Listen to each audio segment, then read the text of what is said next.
Hello and welcome to the Follycast, looking at the Rivers of London book series. After covering the first 7 books in the series, we're going to take something of a detour in this episode and look at the recently published book of short stories, Tales from the Folly. I'm Margaret in Sutton, and joining me today are... Richard in Fulham, Jan in Worcester, and Jenny in Bath. We thought that now might be a good time to look at Tales from the Folly, written of course by Ben Aranovich, as most of the stories, with one noticeable exception, are set in, around and between the first 7 novels that we've been reading over the last year. The book contains some short stories that were published as either bonus content at the end of novels, special commissions, whilst others appeared on the author's blog. We've been reading and discussing around about 400-page novels, but we're now looking at short stories of about 15 to 20 pages or so, and in some cases just a couple of pages in terms of things described as moments. So we thought it might be useful before we dive into Tales from the Folly to set some context by discussing how we feel about short stories as a form of prose per se. So Jan, are you normally a fan of short stories? Well, I have to confess, I'm not normally the biggest fan of short stories, but I did enjoy these. I think because we're dealing with familiar characters and they're either providing us with more background to the lives that we already know about and then sets them up with a new scenario so we can see how they deal with it. So I like these short stories. I enjoyed them very much. What normally makes you less keen on short stories? I feel that they just don't have enough space to really explore themes and ideas. I much prefer reading a good novel. Yeah, I kind of agree with that, but I think there's a temptation sometimes by short story writers or novelists who write short stories to think that they can pack as much in to the short story format. And I think there's a problem with some of the stories in here that either they're too flimsy to support a short story format, or actually they're too long and probably deserve more of a kind of novella or novel length. I do read them from time to time. I think I probably prefer to read somebody who's known for being a short story writer rather than a long form novelist who's writing in short bursts, but I probably don't read as much as I should. And what I like about this collection mostly is that they are kind of little line drawings rather than full portraits, and they're usually of people or things that we understand. I think they're less successful when they're not connected, in my view, to... Yeah, I agree. Yeah, I hate short stories, I have to say. I would never willingly pick one up, to be honest. It's not something, a bit like Jan, that I've ever really had to do, apart from being made to do at school perhaps. And I think that's because I find that when you get a collection of short stories, there's some you like and some you don't like, and I like to invest in a character, and often in a short story you can't, which is a point that Jenny was making as well. But I actually liked most of these because I was invested in quite a few of the characters, and in some cases I felt they added more, and they also were quite fun in some parts as well. So it's a bit like pick and mix, really, isn't it, sometimes with short stories, that there's some things you like and there's some things you just really don't like the toffees in Quality Street or something like that. So we seem to be on a similar page. I probably suspect I'm the most extreme in that I really generally actively dislike short stories. There's nothing more disappointing than when your favourite author pops up on the table in Waterstones. You go, oh, it's a new book by Ian M. Banks, and it's a short story anthology. And often they bend over backwards not to reveal it's short stories. You know, you actually have to read one of the reviews on the back. And to be honest, I've even got short story books on my shelves that I've never even got around to from my favourite authors. I think it's perhaps similar reasons to Margaret, in that I'm not particularly personally plot driven. I like characters and I like world building, as it were. I mean, in a similar way, I don't watch many films. You know, I'm much more of a fan of TV series where you get to know characters over time. I always find films are a bit like short stories, and you know, you dip into someone's world for an hour and a half and then that's it. You know, unless it's endless sequels. Margaret and I saw Ben Aranovich at a library talking last year, and he actually referenced this and said that he himself was often, you know, knew that people were disappointed by short stories as opposed to full novels, and there wasn't much promotion when this book came out. arguably there'd been far more promotion about the upcoming Abigail novella than there has about this. And when Ben Aranovich did a book thing just before Christmas, it was promoting False Value. It wasn't promoting this. So I think rightly he's probably downplayed this, and that works quite well, because had there been a lot of hype about this book coming out and then everyone finding out eventually it was short stories, so he's lowered expectations, if you see what I mean. And I think, rather like you, despite not liking short stories, I did actually quite enjoy this. To pick up on Jan's point, I think it's because it's playing around in a world that we already know. It's expanding some of the characters. You don't need to have explained to you who someone is, what the world they're living in, and what the rules of it are. Although I notice he does, in most of the Peter short stories, feel the need to explain vestigia. Far more than he needs to explain what the Folly is, who Peter is, but he likes to explain what vestigia are. A number of the Peter Grant short stories do involve him sniffing around crime scenes for vestigia. But but I do like the fact that he uses lots of different platforms in the telling of this whole Folly story. So there are novellas, there are graphic novels, there are short stories, there are novels, and it gives you an opportunity to use different forms to take slightly different angles, I think.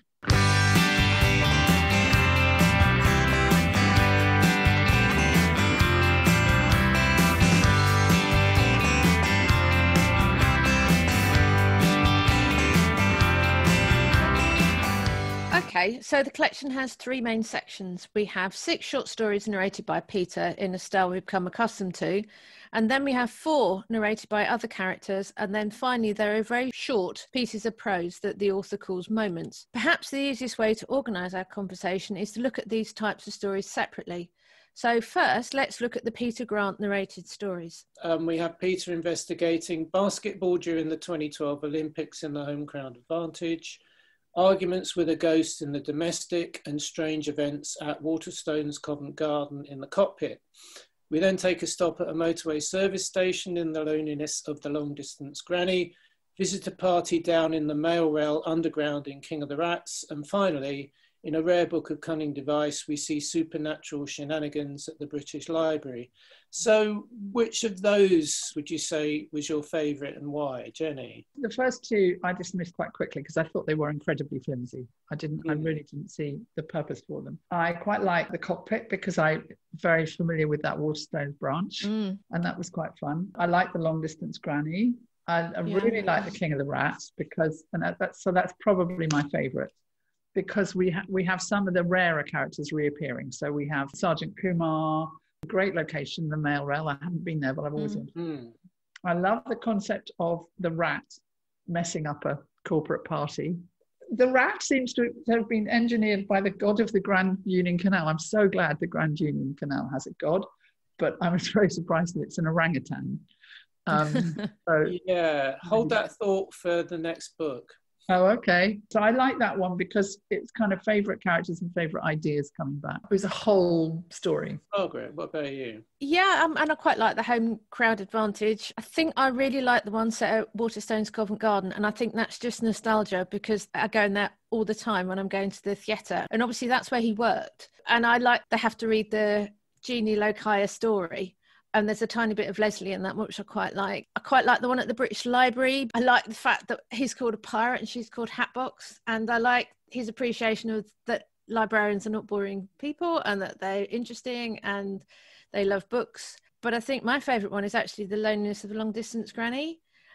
I like the sense of that being at a motorway station, which I haven't done very often, at the middle of the night. I have had the advantage of reading it at the end of Foxglove Summer, and it made a lot of sense there. So I like quite a lot of them. And the King of the Rats I kind of liked, but I think I'd set myself up with the wrong expectation because I wanted to know more about the Underground Railway and about the rivers, and then it kind of went off that and then went to London Zoo, which is fine and quite interesting, but I thought it was going to be more about the Underground Railway. They were all good, but I think with the lot I liked the Long Distance Granny. Well, that's interesting. Now, because I have no connection to the bookshop, I couldn't stand the cockpit story. And I didn't much like the King of the Rats either. I think it was because I just couldn't relate to it at all. And this Melvin character was just very unappealing. And the cockpit story, I found it dull, actually. I found it quite dull. I couldn't really get excited about it. I did really enjoy the home crowd advantage. And I think that was because I love the Olympics, so that appealed to me anyway. But also going back to 1948, I liked the bit of history. You know, we had a bit about Vichy France and, you know, and the Free France. So I found that bit quite intriguing. A bit about, you know, what was going on sort of magic-wise in France, and also about Nightingale and a little bit more background about him. I really, really enjoyed that story. I also really liked, I agree with you, Margaret, the loneliness of the long distance granny. I thought that was quite moving. It seemed to be dealing with real sort of social issues, you know, a realistic, obviously a ridiculous notion, but a realistic idea of what people do with their aging relatives and feeling that perhaps they know what's best for them. And then I loved the idea, obviously not that she was dying, the granny, but the fact that the bonus of this illness that she'd got, the brain tumour, was that she could then mess up the car's electrics and take her future into her own hands with the help of Beverly. So I really like that. And also the rare book of Cunning Device. I really like that. And again, that I think British Library, Margaret and I have spent a lot of time through work there. So again, probably like you two with the bookshop, I could relate very much to the setting of that. Yeah, I'd probably, if we were voting, I'd probably vote for the rare book of Cunning Device as well as my favourite, largely because I just like the idea that no one was stealing the book was stealing itself. But what I was interested with when it came to these ones, the Peter-related ones, is that really they come from three different sources, because you've got the home crowd advantage, which up to then had only ever appeared on his blog.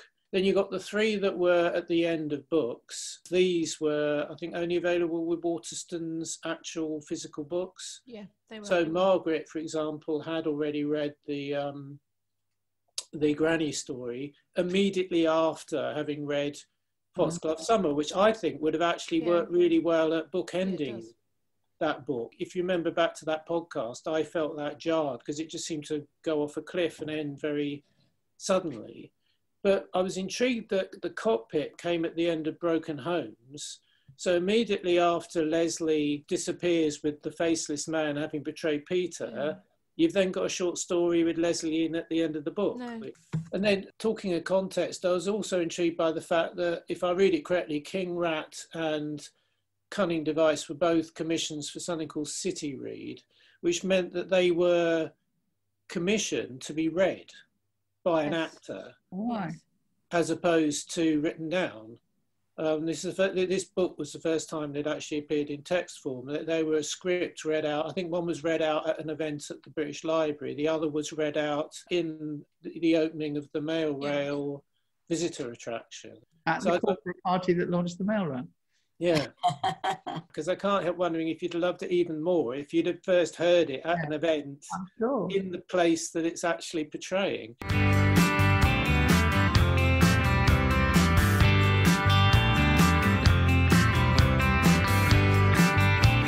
So, we also have 4 stories narrated by other characters. Abigail investigates a friend's favourite uncle. We meet a dedicated follower of fashion from the 1960s. Vanessa's Summer from the October Man goes home for Christmas. And we get another follow-up to Foxglove Summer as Dominic and Victor get married and adopt a river. Jan, which was your favourite? I've got 2 really. Definitely a dedicated follower of fashion. I really like that. And I also, sentimentally, really, I think I enjoyed the 3 Rivers, 2 Husbands and a Baby. Also, I did like Favourite Uncle. But I think my favourite would be Dedicated Follower of Fashion. I really liked that you were delving into some sort of murky world. I didn't know about the Huguenot weavers establishing factories along the river, so I found that really fascinating. And I'd never heard of the River Wandle either. So is that how you say it, Wandle? The source of it is very close to where I live in Carshalton. And so then loved the idea then that there was this goddess named Wanda that emerged from it. And I think I loved the characterization of these really violent deplorables, but then almost ended up as sort of lovable rogues as soon as they encountered the baby. I thought it had a lot in it. I liked the different characters, the new characters that we met as well. I could picture them all. So I thought he'd managed to pack a lot in there. I'm going to contradict you completely about dedicated follower of fashion. I read it 3 times, including the 3rd time this afternoon, just to try to get it. I just don't get it. I didn't understand what was happening in the cellar. I didn't know whether it was the narrator or Wanda who was the goddess of the River Wandle. And I didn't really grab me at all. I didn't really get the characters or the location. And more importantly, it didn't have any connection with any of the other rivers. So you'd think there would be some kind of family reference or... So we'll come on to your favourites in a moment, but it further confused me about how are rivers coming into... If you take the birth of the river that Dominic and his husband, is that how Beverly was born? Some sort of magical baby floating up out of a river, or in the case of the River Wandle, just kind of being born in the basement of a building near a river magically? Is that where Beverly's come from? The river in that final story is generated by another river. Yeah. By Beverly. There's no other river here. There's still a baby. Yes. A magical baby that appears seemingly without any procreation. Yeah. I'm not going to defend this story because I'm not a lover, but isn't the whole point of the story, because of the flood and the fabric, that it was a disused river, that it was an industrialized river because it had all the textile factories along the river, and his actions through the flood and the fabric allowed the river to actually live again, and that's how you get the baby. I thought that's how it had revived, that yes, the cloth baby is the goddess, now the goddess of the river. That's sort of the renewal of yes. That's why I liked it so much. That's what I thought had happened. So in both cases, the river has been vivified. Is that what happened to Beverly Brook? Good point. Because Mama Thames fell into the river trying to commit suicide and emerged from it sort of as the goddess of the river. I think there's a big secret coming. I just thought it was funny. I just liked the idea that she's the goddess of schmutter, and I thought it appealed to me, this story. It kind of illustrates Margaret's point about it being pick and mix, or the analogy I might use is it's like, we've got this Chinese buffet in the middle of us that's spinning round, and someone's saying, oh, I really like this, and someone else says, no, I don't try this. The chicken's much nicer. So, Jenny, what was your favourite of those 4 then? Well, I did have a huge R moment on the 3 rivers, but it has to be Favourite Uncle. Yay! It just says so much about so many of these characters, particularly Abigail. Yeah. The closeness of her relationship with Molly is lovely in here. They are obviously big pals and very, very friendly. I think that the insight into how her family copes with her brother's illness and the frequent visits to Great Ormond Street, her love of Christmas, which is apparent all the way through it, the fact that she was looking forward to next Christmas practically the day after the current one, and her understanding of Uncle Stan and what's happening there. I thought it was really lovely. I mean, that would be definitely my favourite, along with the Dominic and Victor one. But I also liked that it slightly challenged the preconception, that the fact that Abigail was spending so much time at the Folly and her parents didn't seem to mind she was, initially I interpreted as them not being particularly caring parents, when actually you realise it's because they're intensely preoccupied with a sibling who, has obviously got major medical problems. So it makes you see her family in a different light in her situation. Yes, because it had been hinted the first time that we met Abigail that perhaps she was being neglected, didn't it? Yeah. And this completely explained that she comes from a loving family, but she's got a terminally ill brother, and therefore, that complicates their life. Plus, they're not very financially stable, so there's all sorts of issues there. For me, I found it quite satisfying, and I felt it was quite a rounded description about Abigail, and you found out a lot about her. It was funny, it was desperately sad in parts. I mean, the fact she woke up on her own on Christmas Day compared to the Christmas that her friend was having was really quite striking. And the fact that the watch, although not a style of watch she wanted, the fact she got a wizard's watch, I thought was really lovely. For me, that was just like, oh, that's fantastic. I know a lot more about Abigail. All the little hints that have been dropped throughout kind of make sense now. The relationship with Molly, the fact she cuts him off to Great Ormond Street, and all of that I really, really, really liked, along with Dominic and Victor and their adoption of the River Lug. I like both of those for different reasons. The Abigail one, for me, really bodes well for the novella. I have a feeling this is going to be quite a long novella. The October Man was 240 pages, Margaret, or something like that. So longer. I can see this being, almost half novel length, but we'll see. It's at the time of recording, it's due out in 2 months' time in March. It definitely sets Abigail up for the future, doesn't it? Because we can see what her motivation is now, why she's so driven and works so hard, and also the fact that she can work independently from Nightingale and Peter and carry out her own investigation. She's taking in and absorbing so much of what's going on around her that she's obviously going to be really, really smart. Did you appreciate having a change of narrator? I mean, I personally thought it was quite interesting just having it from a different perspective. Yes, although it took me a while in a couple of cases to work out who the narrator was. Yeah, me too. And that was a bit irritating. None of them are written in the third person, are they? That all of them are... No. They may switch from Peter to other narrators, but they're all first person. Is that because he just loves writing in the first person so much that he can't shift to the third person? Even the Nightingale moment, which you'd expect if anyone would be written in the third person, it would be Nightingale, because he's supposed to be all mysterious, but even that's written from Nightingale's perspective. I don't see any reason why that shouldn't be third person, because it's not as if he's got to get it inside anybody else's head. No, but nonetheless it is. It's interesting. I didn't even notice because it wasn't Peter. I didn't even notice that it was third person. Before we move on, can I just talk about the short story that you haven't mentioned, which is about Vanessa Summer and the October Man? Oh, yeah, good point. Both Rich and I have read the October Man, so that kind of makes sense. And when I got to that, I thought, how are Jan and Jenny going to see this? Because obviously it's about a novella that you've not read yet. Did it kind of make sense on its own? It did make sense in its own right. I just didn't think it was very interesting. So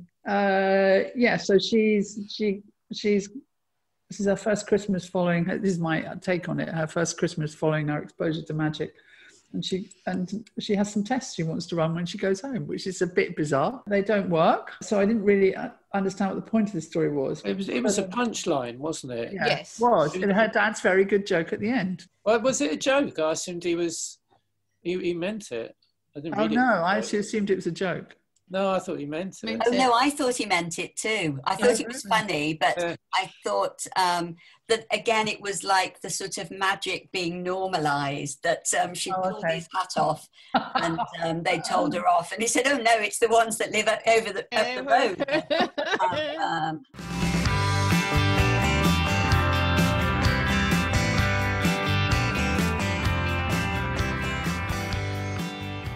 Well, finally, we've got 3 very short prose pieces, almost. Again, all of them in the first person. We've got Nightingale having lunch with Hugh from Foxglove Summer back in 1966. We've got Agent Reynolds holed up in a US motel in 2014. And in 2012, word reaches Germany that Peter is becoming an apprentice and Thomas Winter takes up magic as a result. So what do we make of these sort of prose pieces described by Ben Aranovich as mood pieces? Well, I assume they're either setting the mood for something to come, which I assume is the case with the Nightingale one, that this is another insight into Nightingale. And it says quite a lot, I think, about his relationship with Mother Thames, and I suspect that's where that is going to go. To be honest, the Reynolds and Winter one, I didn't really... I wanted to know what was really happening in the US, whether somebody was running these killers or saving us from them. And I wanted to know what the agreement was that Nightingale broke. So again, I think it's flagging up something that we we'll expect to see couple in the future. I thought the Reynolds one was the weakest of the three. I mean, it was nice to come across her again, and, you know, we found out a little bit more about how close she was to her mother and that she used to talk to Jesus a lot. But I didn't really feel I got anywhere with it. But I did like the Nightingale one, again, sort of emphasising how revered Nightingale had been by his peers, and about his loyalty, the fact that Hugh had said he couldn't bear to be at the Folly, but Nightingale partly felt he needed to stay to keep an eye on Molly. And I liked the humorous bit, which was when Hugh tells him he ought to get a better car. Yes. And then he eyes up the Jaguar. And then this is very significant in all the stories because Peter covets this car. So that was quite interesting to just see what was the background to that and the reason he got the car.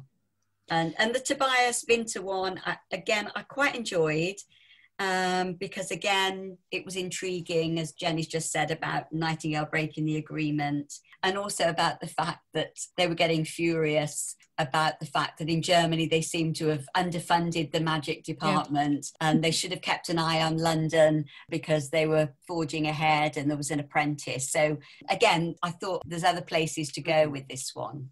For me, having read The October Man, the last one was interesting in the sense that you got the reason why the October Man story comes when it does. But the one in the middle, I had a bit like Jenny. I just thought, is that it? Where's the rest of this story? You know, there wasn't a punchline or anything to it either. Whereas the other two, there was a point of Nightingale went and got his car and changed his suit. And the last one was leading us up to, right, okay, we're going to get a story in Germany as a result of them re-establishing magic within the police force. The Thomas Winter one effectively works as an origin story. The way I was able to rationalise this book is that the short stories are effectively B-plots from a TV series.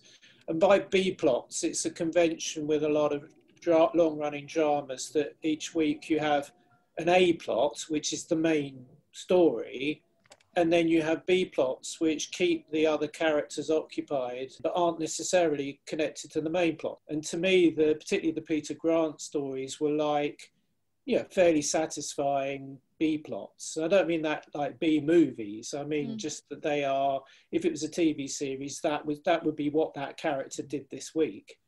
Whereas the moments are more like deleted scenes on a DVD, things that they cut because they didn't necessarily need to be there. You see what I mean? You could imagine these being almost on the cutting room floor from other books. The prose pieces were released on his blog. The most recent one, which isn't in the book, it was in his Christmas newsletter, ironically, which is written by Molly. But that's by far the best, in my humble opinion. I think you'll enjoy that one.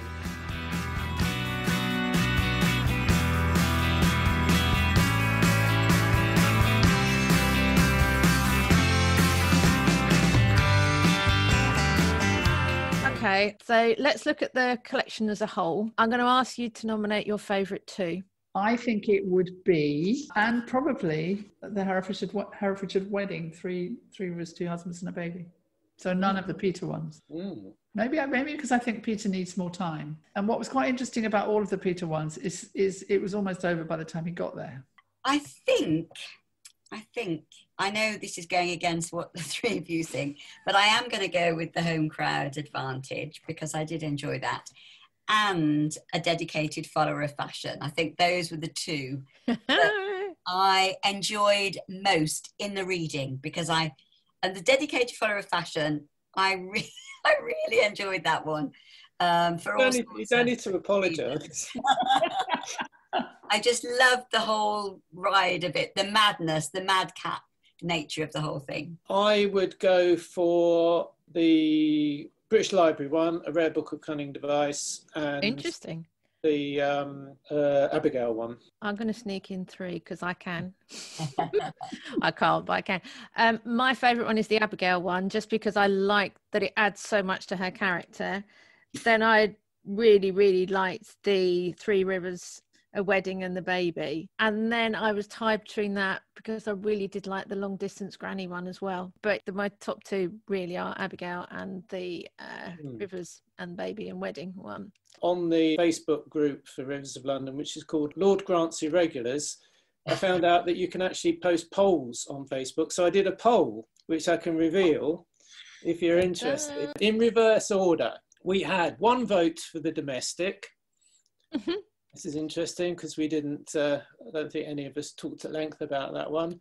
2 votes for King of the Rats, 6 votes for Vanessa Summers' Other Christmas List, also 6 votes for The Cockpit, 9 votes for The Loneliness of the Long Distance Granny. I was quite surprised that didn't rate higher. 10 votes for The Home Crowd Advantage. And then we're moving up into the more highly voted ones. 14 votes for Favourite Uncle, 15 votes for A Rare Book of Cunning Device. And then for our top 2, Vindication for Jam, because at number 2, it was a dedicated follower of fashion with 21 votes. But the overwhelming winner, with 46 people on the Facebook group voting for it, was 3 Rivers, 2 Husbands and a Baby. So I think that's the one that's got the most unanimity. Heartwarming, I suppose. Yeah. Others of them may have been more polarising, and not much support for King of the Rats. Again, I couldn't resist following up and do the moments really quickly. Reynolds got 2 votes, Tobias Vinter got 9 votes, and Nightingale got 30 votes. So no surprises there. We all love Nightingale. We all love Nightingale, yeah. At the very end, he talks about all these characters in the green room and these characters wanting stories and plots, and he references that there's going to be a Vintner and Summer story, and Hatboxer and Stanley and Pirate Post Martin are getting a story, and a newsagent in Redbridge is getting a story. But I was just going to ask you, having read the number of books that we've had, are there any other characters you would like to have their own short story, as Abigail did in particular? Oh, short story or novella? Or novella, absolutely. Maybe Kumar. He is referenced in one of these. I would hope at some point that there would be a book about Leslie. That's who I was going to say. I assume there will be. You'd hope, wouldn't you? Because I want to know why she did what she did at the end of the last book. I mean, I kind of know why she did it. I would hope that at some point there would be something from Leslie's perspective, given that he can write, not just from Peter's perspective, given how he did Abigail in particular. But that would be my thought on that one. Yeah, and it'd be, I think, a novella which was based around Leslie and her take from her perspective on what happened. You know, when was she approached by the faceless man? You know, what did she wrestle with? You know, how did she feel after she betrayed Peter? You know, and then I took think it that through. would be really, really difficult because Yeah. I mean, to the point of being impossible, because he has written so much about how everybody has reacted to everything Leslie has done without any expectation that he would have to justify it or report it from her point of view. He would find himself very limited, I think, because we know that readers of Rivers of London are obsessives. You would find it very difficult to find the holes where he can put some Leslie views, I think. I think I'd like to see the goddess Wanda and the god of the river Lug meeting at some point. Oh, and God. perhaps we can get to the bottom of how they emerged. I'd like to see a novella. It could be a short story, but it might work better as a novella with Peter's dad's jazz band on tour. Ooh. And investigating some strange psychic phenomenon at a gig they're doing somewhere in the country, where Peter's dad has to draw on sort of some of what he's picked up perhaps from Peter's stories about what he should be doing. Something jazz influenced and musical. Oh yeah, Jenny would love the jazz, more of the jazz. We should come up with a few other ideas, and then we can well, it's apparently some of the if we're to believe Ben Aronovich, some of these stories came about as a result of pressure from readers to introduce something, to cover new rivers. Or well, if reader pressure is important, can I put in a vote for not having any short stories or novellas about Zach, please? Yes, please. No, absolutely Absolutely not. Yes. I know we didn't mention him. My final thought is, because it was called Tales from the Folly, given that Molly is like the backbone of the Folly in the sense that she's there all the time with Nightingale, I know you can't have anything from her perspective, but it might have been nice to have had something more about her. If you can track down Moment 4, which is what came out just in December about Molly, that might change your mind about Brilliant. Whether Molly could actually have a first-person short story, because that is written in the first person. Right. It's written in a very specific way, in a very lyrical way, and an almost poetic way.